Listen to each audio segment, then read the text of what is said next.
Coucou, c'est Clochette, j'espère que vous allez tous bien. Aujourd'hui, je vais vous faire découvrir le PowerTex. Alors, qu'est-ce que c'est que le PowerTex?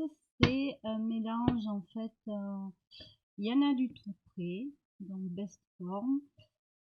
On peut le fabriquer avec un volume, deux volumes d'eau et un volume de colle blanche, préférence de la colle à bois. Donc moi, j'en ai du tout fait. En fait, ça sert à quoi? Ça sert à rigidifier le tissu. Donc là, j'ai fait celle-ci. Donc je vais vous montrer. En fait, elle tient assise. Voilà. Donc là, je suis partie d'une poupée Barbie. Hein, elle tient toute seule. Voilà la jupe. Donc je vais vous montrer un petit peu, faire d'autres réalisations avec vous. Donc ça, c'était ma première. Ça m'a permis un petit peu de voir comment réagissaient les tissus, les matières. Là, on va faire quelque chose de vraiment très simple. J'ai pris un buste de poupée. Alors, rassurez-vous, ce sont des poupées qui étaient cassées. Je n'ai massacré personne. On va prendre, quand je vous dis que c'est très simple aujourd'hui, on va prendre une jupe qui appartenait à ces poupées cassées et des morceaux de tissu, des bouts de chiffon. On peut faire avec de la gaze, de la dentelle. Je pense qu'on peut faire avec du cuir, mais là je verrai un petit peu plus tard, ou du faux cuir. Je verrai un petit peu plus tard parce que j'ai plusieurs idées dans la tête. Donc là on va commencer, voilà, quelque chose de simple. On s'occupe que de ça. Il y aura plusieurs vidéos parce qu'il faut le temps que ça sèche entre deux fabrications si je décide de rajouter du tissu, sinon pour la mise en valeur de ce que j'aurais fait. Donc là, j'ai pris mon petit buste de poupée. Si vous remontez en arrière dans mes vidéos, à partir d'une bouteille de parfum et des bandes de plâtre, je vous ai mis comment on peut réaliser un buste. On peut aussi prendre des moulages. Alors j'en ai un moulage, je me le suis mis de côté, j'arrive pas à remettre la main dessus. On peut aussi faire avec des die en faisant des embellissements mais en mettant en beaucoup plus grosse épaisseur. Donc là, on part de ça. Ici, je vais commencer par faire le haut. Donc j'ai des chutes de tissu. J'ai envie de prendre un tissu blanc vraiment tout simple. On peut faire avec des vieilles dentelles, on peut faire avec tout ce qui peut se froisser, se mouiller surtout. Donc là, une fois que j'ai coupé mon tissu, il faut vraiment bien l'imbiber avec la matière. Donc si vous n'avez pas, de la colle à bois et 2 volumes d'eau pour un volume de colle. Donc là, voilà, mon tissu est bien imbibé, donc vous voyez qu'on s'en met plein les doigts. Donc j'ai mis quand même un tablier.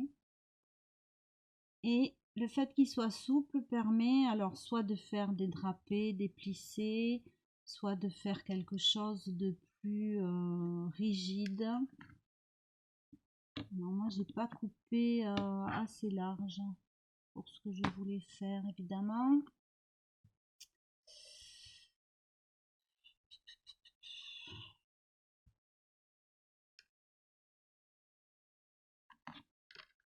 Donc en fait il faut voilà, travailler son tissu en fonction du résultat que l'on veut. Donc ça pourrait être tout droit, tout simple. Moi je voudrais vraiment qu'il y ait du mouvement sur la poitrine. Alors, vous voyez que de suite, ça prend la forme. Et une fois que ça vous convient, il faudra le laisser sécher. Alors, ce qui m'ennuie un peu, évidemment, ce sont ces trous sur le côté.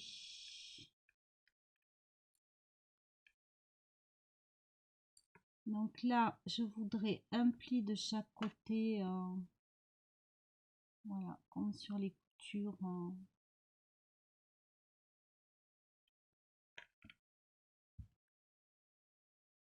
Ici, je le veux bien tendu.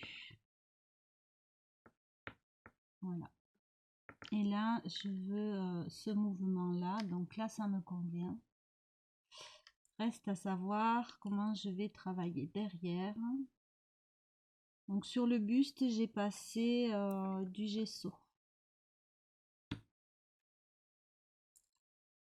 Alors là, je vous dirais que derrière, c'est pas important puisque moi, il va être sur un support. Mais bon, c'est pas une raison pour que ce soit moche. Alors, ça ne va pas, on recommence. Donc là, il ne faut pas hésiter à recommencer, à faire et défaire. Comme disait ma mère, c'est toujours travailler.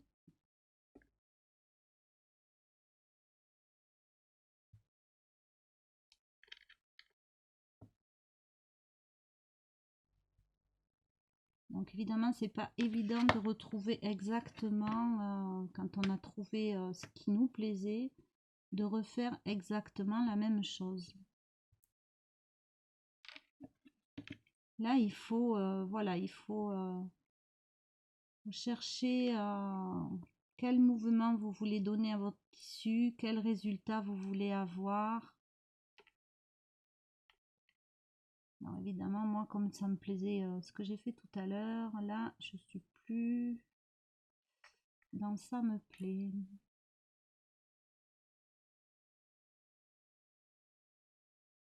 Plus je focalise sur ces bras là. Je dirais il y a là aussi, mais bon, ça c'est autre chose. On va faire étape par étape. Donc je voulais un pli sous les seins. Donc là j'en ai fait un. Vous voyez que c'est épais quand même hein, comme matière.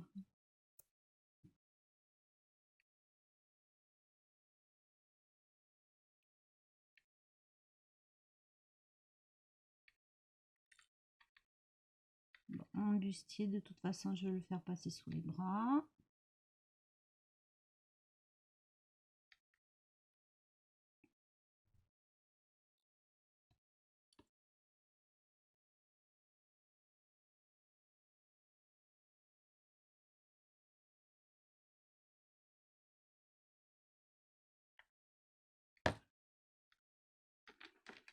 Alors, j'ai pas pris de pic.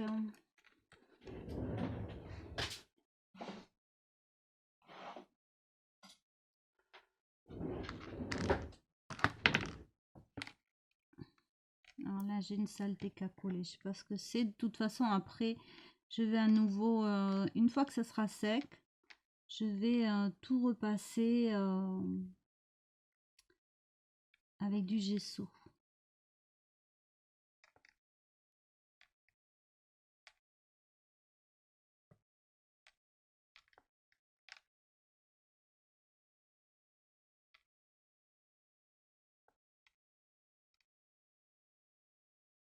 Voilà, vous voyez, ça permet de travailler plus finement, d'avoir des petits, des petites baguettes.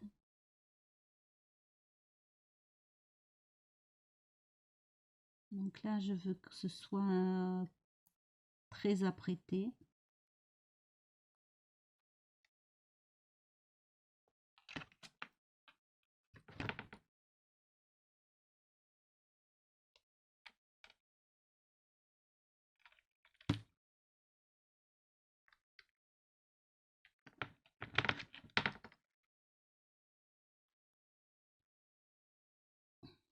Alors, je trouve mon pli du tissu trop gros. Je ne sais pas si je vais y arriver.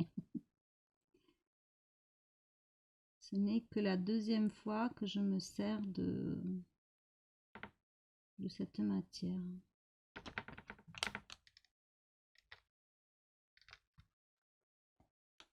Alors, ça colle trop. Je vais me rincer les mains.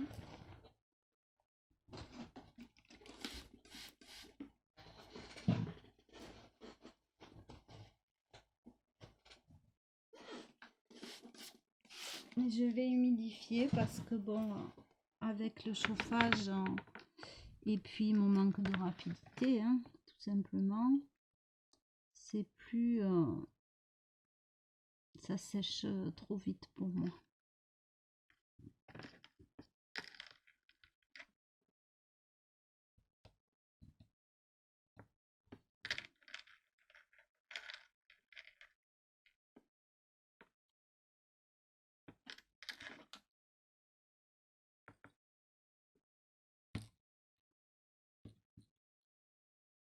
Voilà.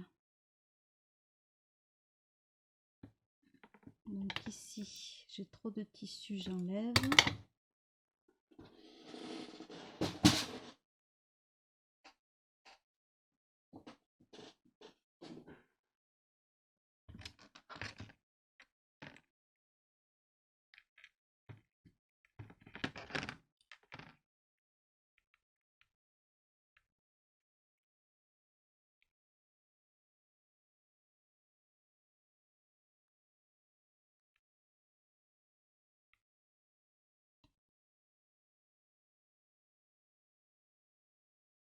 Je suis pas satisfaite de mes plis. Alors entre la couture et le modelage, c'est tout un autre univers.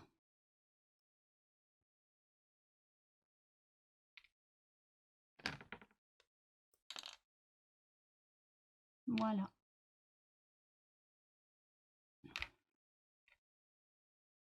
Donc après, je vais quand même mouiller un petit peu.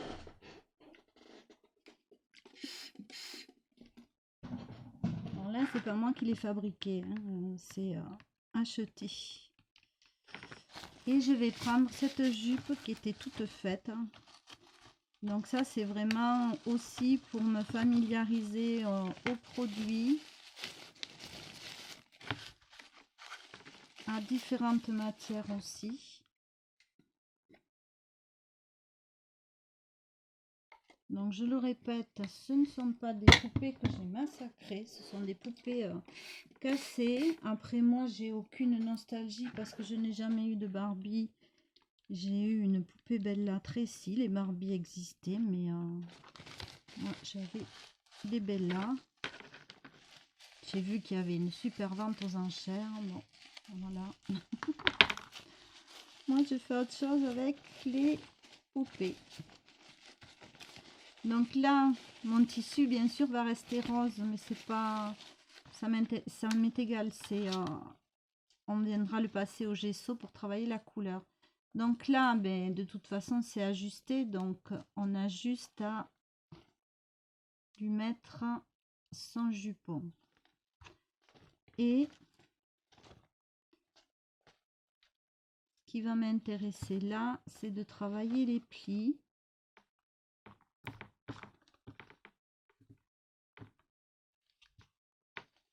Alors, je me tournerai dans votre sens après. Là, je peux pas travailler à l'envers, c'est pas possible.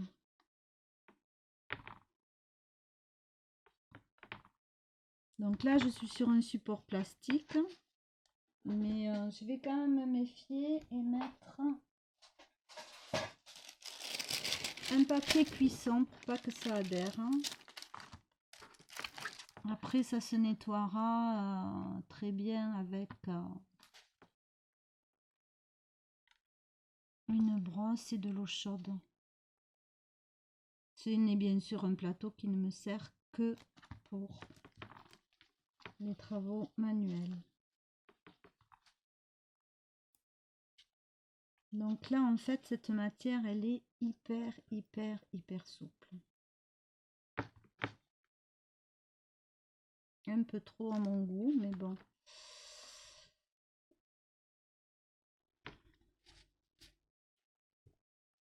Donc là, ben, c'est pareil, on cherche les plis. Vous voyez, elle a un trou là.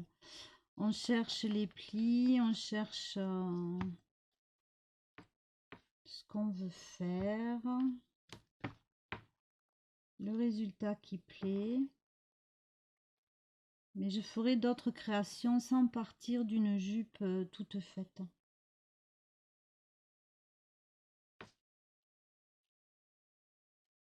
Là, après, on aura tout le travail de colorisation et la mise en avant. Donc là, je vais laisser sécher comme ça.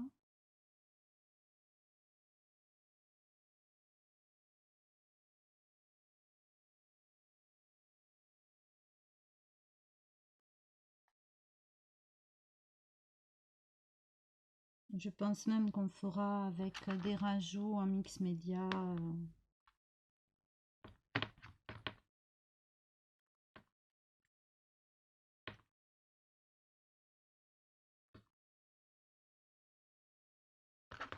Donc voilà, là on va plus toucher jusqu'à demain, hein. On touche plus à rien du tout et on laisse sécher naturellement. Moi je conseillerais pas de sécher au heat gun, au séchoir à cheveux ou quoi que ce soit. On va laisser faire le séchage tout seul. Alors je veux que ma jupe soit comme ça. Voilà, donc je tourne et voilà ce que ça donne. Alors, voilà.